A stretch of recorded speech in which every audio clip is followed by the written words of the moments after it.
in this day and age where some of the corporate leaders and even political leaders seem to be getting away with murder, you could be forgiven for thinking that leadership is no longer about taking the moral high ground and creating a culture of trust and honesty and innovation.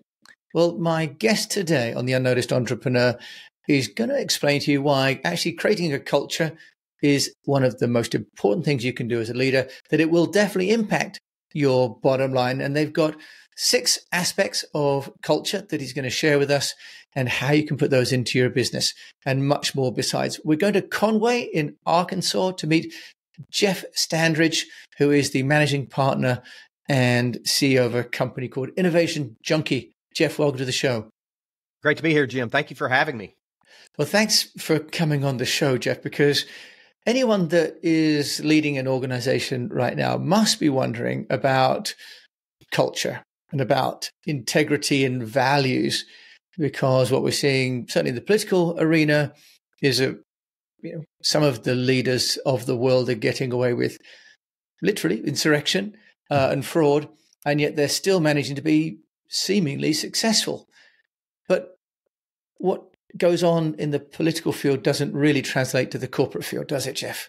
Tell us about really Innovation Junkie and why culture is so important. And then we'll ask you how people can build a proper culture for their organization. Sure. Well, Innovation Junkie is a consultancy that my partners and I started a few years ago, focused on helping organizations and their leaders generate sustained results in the areas of strategy, innovation, profit growth, organizational transformation, leadership, and to really everything we do is focused on that sustained strategic growth. Strategic growth can be explosive, but strategic and thoughtful nonetheless. And so that's where the majority of our practice focuses. And happy to talk about culture and anything else that comes up between us today. Well, Jeff, thank you. With Innovation Junkie, it's a great name. First of all, where does the name come from, Innovation Junkie, for the business before we dive into culture? So interestingly, in 2008, my business partner, Jeff Amaran, another Jeff, started a company called Startup Junkie. And it was he calls it the accidental company, really was focused on driving economic development in our own state, the state of Arkansas, through entrepreneurial support. And that organization, Startup Junkie, and then the Central Arkansas division's called the Conductor. But it's one team, 2 different locations, a single organization with 2 brands, so to speak. And we really focus our efforts for that side on funded services that come from organizations like the state of Arkansas, the U.S. Small Business Administration, various corporations, all of whom have a vested interest in entrepreneurial and economic development for the state of Arkansas. They work with us so that we can provide free coaching, consulting, training, and mentoring to entrepreneurs, aspiring entrepreneurs, and small business leaders. Over the years of doing that, we started having a number of companies from around the world coming to us because of our success in focusing on entrepreneurs and saying, we need some of that same kinds of entrepreneurial thinking, think like a startup, innovation, strategic growth, but we know we don't qualify for the funded services. And how can you help us? And so in order to keep those business models pure, we created Innovation Junkie in January of 2020 to actually focus on the paid consulting services. By the way, January 2020, great time to start a new company. Right before the pandemic hit. Right before the pandemic. I guess because we're all going virtual, there are some opportunities, but now we're through that, Jeff, and plainly you survived and thrived, you and your fellow Jeff, the 2 Jeffs, the 2 Jeff army. Jeff, that's right. I did ask this question, well, slightly tongue in cheek, about some leaders in the public realm seeming to get away with leadership without a sort of cultural values. I guess that you could argue they have cultural values, but they may be just different to what some people have got. What is important for a leader of a company when it comes to creating values? What should those be and how should they go about setting them? Well, so a lot of leaders, in my experience, and a lot of organizations mistake culture for a set of core values that are beautifully articulated and graphically designed and on a banner that they hang on the wall of their conference room. And they think that that's the extent of creating culture in an organization. The fact of the matter is strong cultures, strong positive work cultures in for-profit organizations have been directly linked to increased revenue growth, increased profit growth, customer satisfaction, employee engagement and retention. So there are real business outcomes to be generated as a result of having a strong culture, strong positive culture. By the converse, there are very direct business outcomes that can be generated by not focusing on creation of that culture. So I think having a baseline understanding of the importance of culture, number one, and number two, understanding what culture is. Culture is the sum total of everything in an organization. It's not only the articulated values that we put on the wall, it's also the unwritten norms. It's the bad habits. It's the way we approach work. It's the degree to which we're process-oriented or not process-oriented. It's how people feel about us when they come into contact with the organization, both employees and customers. And so understanding that human behavior, both individually and collectively, is at the heart of culture, number one. And number two, to steal the words from Peter Drucker, you can have the best laid strategy in the world, but your culture will literally eat it for breakfast if you're not focused on managing the culture as well. Interesting. So the culture is everything. How does it relate to brand then? Because some people say, well, brand is everything and everything you do is represented by the brand. But it sounds like you're saying actually culture is everything. So how do you see that relationship, Jeff? I think there's a very thin line between brand and culture. I would say by and large, they're the same thing. It's just that culture is probably just a wee bit more internally facing, and brand is just a wee bit more externally facing, but they get their fuel from the same things, human behaviors and perceptions. Interesting distinction there. And I guess also a brand has often a visual interpretation, doesn't it? Whereas a culture is almost by definition, it's a feeling, isn't it? A culture. Well, here's a parallel for you. Many leaders mistake culture for a beautifully designed set of core values that they put on the wall and think that that's it. Many organizations misthink brand to be a beautiful logo that's on a website or a piece of letterhead, and that's it. And so those two parallels, I think, are where we leave a lot of literal money on the table, so to speak, at misunderstanding the depth of both culture and brand. So there's a whole topic there, isn't there? But let's try and go into the key elements of culture. So anyone listening here who's thought of culture as being just for big companies, maybe not for them, maybe they think it's their business and they've got 10 to 15 people, that culture isn't something we have to work on yet. Jeff, tell us about the elements of a constructive culture.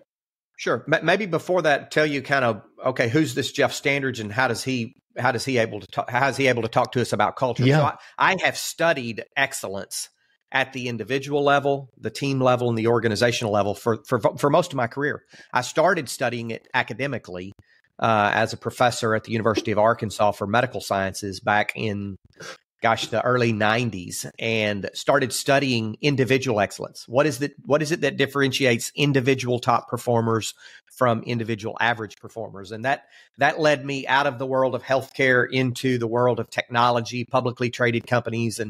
And I then began studying it on multiple continents around the world, but grew that study from individuals to teams and then to organizations. And as I've worked with organizations over the course of the past 2.5 decades or so, almost 3 decades, my team and we have begun to observe that there are really 6 major elements to creating what we call a culture of excellence. The first one is strong leadership. Number one, having a good foundational definition of leadership. What is leadership? I believe you lead people, you manage things. My experience is that leadership is about a set of behaviors, not about a title or a role or a position. Everyone can demonstrate and should demonstrate leadership. But then also there are specific leadership actions of folks who have the privilege and the responsibility of caring for other people in a workplace in terms of hiring, compensating, et cetera. I define leadership as the most important element for business or personal success. In simple terms, I define leadership as the willingness to be held accountable for results and then to deliver on that responsibility no matter what the external circumstances, situations, or pressures. And my research and my experience tells me that leadership requires a delicate balance of results and relationships. If I focus on results at the expense of relationships, I'll be wildly successful very quickly until I alienate everyone around me who's responsible for helping me maintain those results. But by the same token, if I focus on relationships at the expense of results, people will love me. That is until they lose respect for me because I can't do what I say I'm going to do when I say I'm going to do it and what have you. So there's this concept of being held accountable for results, but also understanding the significance of relationships and walking that tightrope. And then part of leadership is also understanding the importance of core values, norms, behaviors, processes, approaches to work, and how they affect an organizational culture. So that's the first element, is strong leadership. As you say, it's being brave, isn't it, as a leader, to take those decisions and then to follow through even when the circumstances may have changed. That's and right. It's no longer in your best interest to do that. But you said as a leader that you would follow through on it. That's the hallmark of a great leader, isn't it? And this idea of relationships versus results, I think you've articulated that really nicely there, Jeff, that one has to have a balance. Absolutely. And the second element is clarity and focus. We start thinking about organizationally is clarity and focus, knowing where you're going, knowing how you're going to get there, and being able to articulate that vision in a manner that's consumable by the people in the organization, that they can rally around and work with you to actually execute that vision and that strategy. So having absolute clarity and focus on where you're trying to go as an organization and how individuals fit into that shared direction. That then leads to the third element, which I refer to as engaged and committed teammates. The definition of we used to just talk about employee satisfaction and employee turnover or attrition, but a few years ago, this concept of engagement came on to the scene, and what I would describe the definition of disengagement. Turnover is when people quit and leave an organization. Disengagement is when they quit and stay.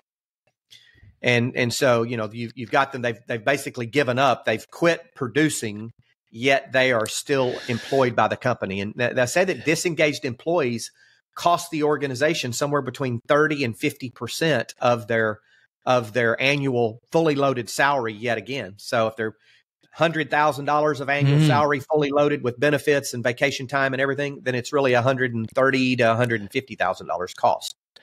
That's fascinating, isn't it? You're really carrying dead weight, aren't you? There, a bit like a team that's playing a sport. If you've got one player who's not really committing to going for the ball or for the goal, then you're better off having them off the pitch, aren't you, Jeff?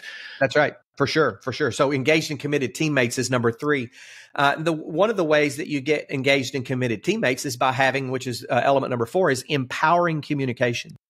So if we think about the definition of the word empower, it's to make someone confident, stronger and more confident in dealing with the circumstances that they're facing. So that's the definition of empower. So empowering communication is a communication approach, a communication style that literally makes someone stronger and more confident in dealing with the circumstances they're facing. Now, that doesn't mean that you have to shy away from having difficult conversations, but just the mindset of carrying out that difficult conversation is when we leave this conversation, I want them to feel stronger and more confident at facing the circumstances that they're facing. So how can I carry out this conversation in that regard? Yeah, that's really powerful, especially for maybe younger, newer members of staff or people that feel less confident in their social place in an organization, or people that work from home For sure. that can feel a bit more distanced can't they, from the organization? So working on making sure they still feel as though they've got a voice that can be respected and make a difference, Jeff. That's great. Exactly. And all we have to do is think about the opposite of empower, which is disempower, which is to make some weaker and less confident in dealing with the circumstances. So, just having the understanding of what empowerment versus disempowerment is, and thinking about that when we go in to have a difficult conversation with someone can change our mindset in terms of how that conversation actually plays out. The fifth element is what we call 100% accountability. So having a laser-like guidance system that keeps you focused on the organizational vision, strategy, and plan, being accountable to that, but also having accountability down to the individual level. And what I would say 100% accountability looks kind of like this. If I've committed to doing something by a specific day and time, let's say I've committed to you, Jim, that I'm going to have something to you by noon on Thursday. The very first possible moment that I see that deadline is at risk, or my delivery of that to you is at risk, I have a conversation with you versus waiting until Friday and you asking me about it. And I say, oh yeah, I got distracted, didn't get to that. Or I got busy and didn't get to that, right? That's not 100% accountability. 100% accountability says that I do what I say I'm going to do when I say I'm going to do it. Or at the first possible moment that I see it's at risk, I say, hey, Jim, I know I committed this to you by noon on Thursday. Is that still a drop dead deadline for you? And you could say, no, I'm probably not going to look at it till Monday. And everything's great. Okay, super. Can I get it to you Monday morning or over the weekend? Sure. Or you might say, no, actually, Jeff, it is. I've got a client meeting at 2:00 and I really need that by noon to give me some prep time. To which I would have to say, okay, I'm at risk. I need to shuffle some responsibilities. Can we talk through this and figure out what I can put on the back burner to get this to you by the time that I committed? That's just as much 100% accountability as delivering it to you when I said I was going to. And as a leader, a line manager, for example, the importance of letting people share their predicament as opposed to being dictatorial and authoritarian about it is really key, isn't it, Jeff? Because circumstances do change. Someone maybe can't work something out, and so they are struggling with the deliverable. You have to be flexible enough to just reconsider the situation, don't you? Even if you're not going to change, you've at least given them the respect and the time for sure. to consider and my experience is, number one, we set deadlines completely arbitrarily, and most of the time. And number two, many times when we set a deadline, the circumstances change, and that deadline is way more flexible than it was when we looked at it, or when we set it, rather. Yeah. And so, being willing to say, yeah, you know what, I'm probably not going to look at it till Monday. So, yeah, Friday's fine, but even Monday's going to work fine for me. And creating a culture, empowering communication, where people feel strong and confident in coming to you and saying, hey, I'm at risk for delivering this when I said I was going to deliver it, and creating that as a culture. That brings me to the sixth element, which is what I call organizational agility. I used the words of Peter Drucker a few moments ago. Another great management thinker is Mike Tyson, the boxer, who said, everybody has a plan until I punch them in the mouth, right? And so, organizationally, we've all got a plan, but then we get punched in the mouth as an organization, whether it's a new competitor comes on the landscape, a product launch fails, a pandemic hits, or whatever occurs, a new legislative change, and being able to bounce back, not just having mental and emotional individual resilience, but being able to cultivate that organizational resilience or organizational agility is that sixth element of having that culture of excellence. Jeff, the way you articulate it, culture seems like such an obvious, and I don't mean that in a dismissive way, but it seems like so logical and so obvious, and the benefits seem so real and so practical. In your experience with Innovation Junkie, why do people not pay more attention to it? We'll be back after a quick break. Would you like to double your salary without starting another business? The easy way to do this is to join the board of another company. You get well paid for a part-time role. You get all the credibility that comes with being a board member. Plus, you get to hang out with some very cool people and learn how other businesses are dealing with their problems. If you'd like to know more, if you'd like to learn how you get your first board seat within 60 days, just click on the link below, as Unnoticed is a gold sponsor of our summit, so you get free tickets. Enjoy. I'll see you there.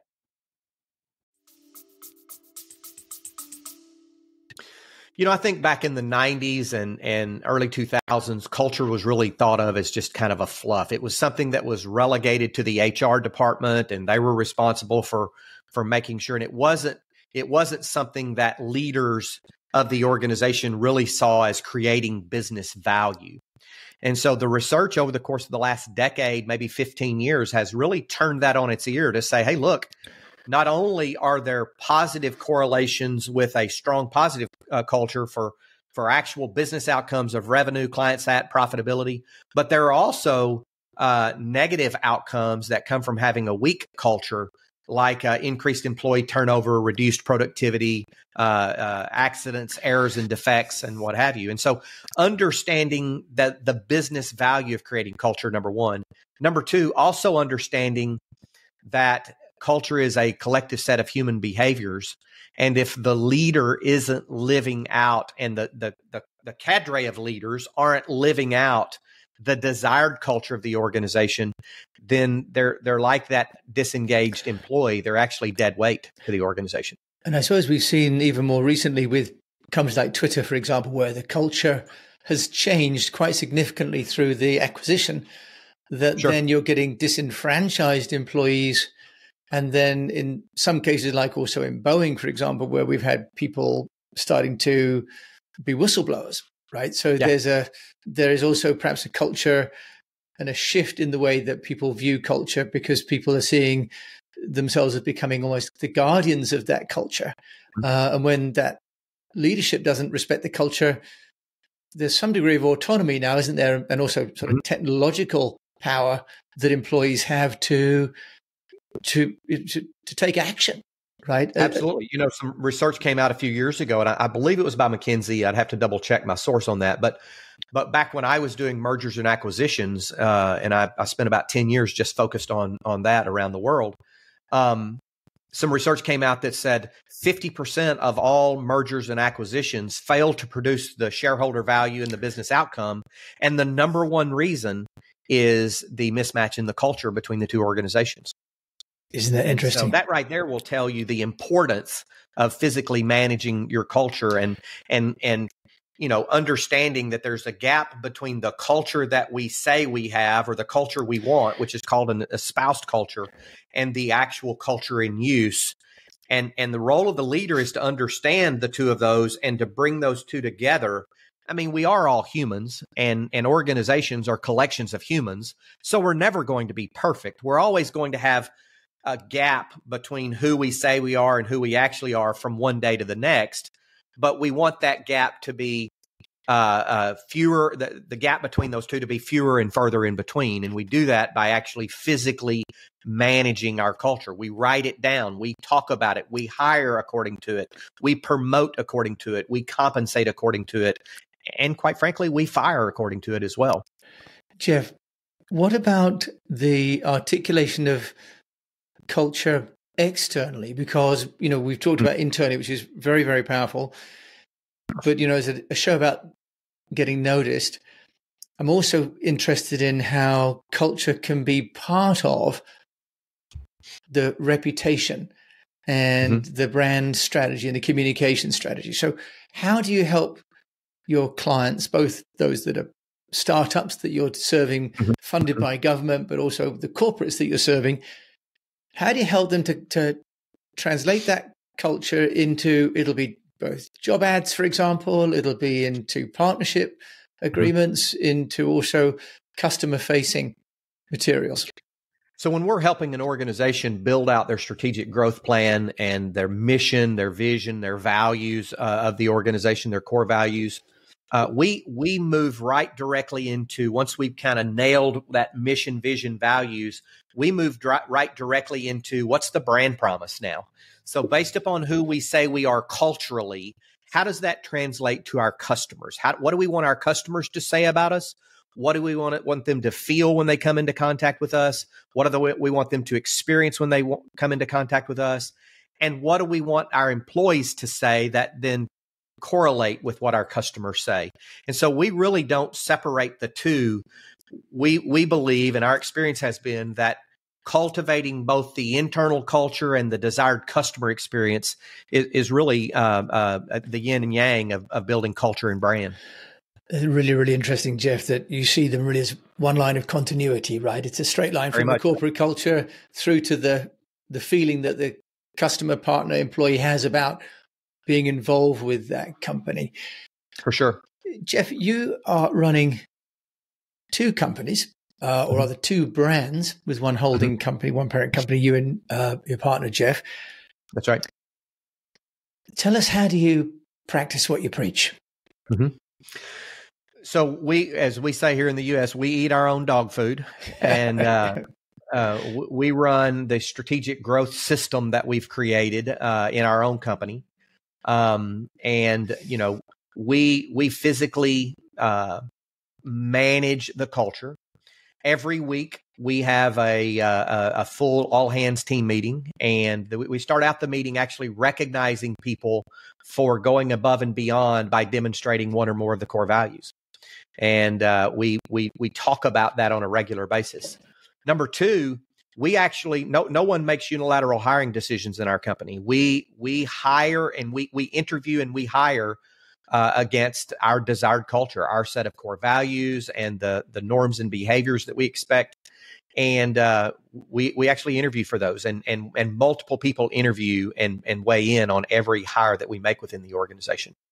You know, we also recognize when we've fallen short, and we make it okay for people to give us that feedback as leaders or as an organization.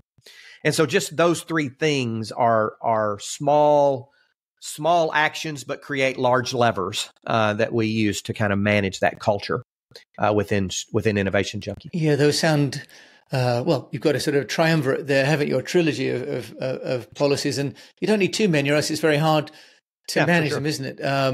So it's, well, if people can't remember the core values, if they can't recite them, if people can't espouse and actually articulate to you the kind of culture we're trying to create, then it's not impacting anybody's behavior. If they can't remember them. Yeah, well, that's it. Then they're very hard to live them if you can't remember them. Jeff, if there's a piece of advice that you'd give a fellow unnoticed entrepreneur that maybe hasn't even thought that, sounds like culture really is a verb more than just a noun, what would be that piece of advice that you would give about creating culture? You know, I always say, go out and talk to your customers. You know, you can never go wrong by talking to your customers, and ask your customers, how would you describe the culture of our organization? Pick out a dozen or 15 customers and ask them that, and just listen. Don't try to defend. Don't try to correct. Just ask them the question. How would you describe the culture? Then go and ask your employees the same thing. A dozen, 15 or so, randomly selected. How would you describe the culture? And just listen and take notes, and then begin to compare the two. I think what you will find in most instances, if leaders haven't really thought about the connection between the two, they'll be extremely surprised, number one, and they will walk away. It will be almost physically impossible for them to take action in physically managing their culture if they take that approach and do that one exercise. That's one of sort of a disparity gap, right, between what you believe yourself to be and what people perceive you to be, and then right. And then it's about being brave, isn't it? Courageous and taking action to constantly work towards bridging that gap as a leader. Jeff Standridge. Jim Collins in Good to Great said that good leaders that take companies from good to great confront the brutal facts. And so confront those brutal facts as an entrepreneur. Yeah, that, and you've quoted. The only person you didn't mention was Tom Peters in Search of Excellence. I was waiting, Jeff, for you to mention him because you did talk about Search of Excellence. Jeff, you're plainly a well-read man. If there's a book or a podcast that you would recommend, what would that be? Well, obviously, I've spent some time listening to the Unnoticed Entrepreneur, so I would highly recommend that. There's a gentleman by the name of Craig Groeschel, and I can't think of the name of his podcast right off the top of my head, but he's got a great leadership podcast that I would encourage people to take a listen to as well. Okay, Jeff, that's wonderful. Jeff, if people want to get hold of you and Innovation Junkie, where can they do that? I'm always active on LinkedIn. So Jeff Standridge on LinkedIn, Jeff S. That's Jeff Standridge or Jeff S at innovationjunkie.com or jeffstandridge.com. Any of the three of those, they can get in contact with me, and I'd love to interact with any of your listeners. Jeff, and I'm sure we would all love to have more time interacting with you too. Thanks for sharing about culture. It's something that you've plainly thought a huge amount about. So thank you so much for bringing the wisdom of all your years to the show. It's been my pleasure. I appreciate you for having me, and hope you have a great week. Well, it's been made better by having you on the call here, Jeff. So for those of us that have been listening, I think, Jeff's really sort of brought the topic of culture for me alive, and that culture has been something that we sort of talk about in sort of slightly esoteric terms. Actually, that there are these 6 elements that he's articulated that really make up building a culture. So taking action to build a culture is really part of our role, if not a central part of our role as leaders, because without that, we can't get the engagement from our people and from our partners and from our stakeholders, customers and investors. I'm sure you found this as insightful as I have. And if you have, please do leave a review on the podcast player that you're listening to. And if we've got a chance to share it with a fellow unnoticed entrepreneur, that would be great. And until we meet again, I just encourage you to keep on communicating.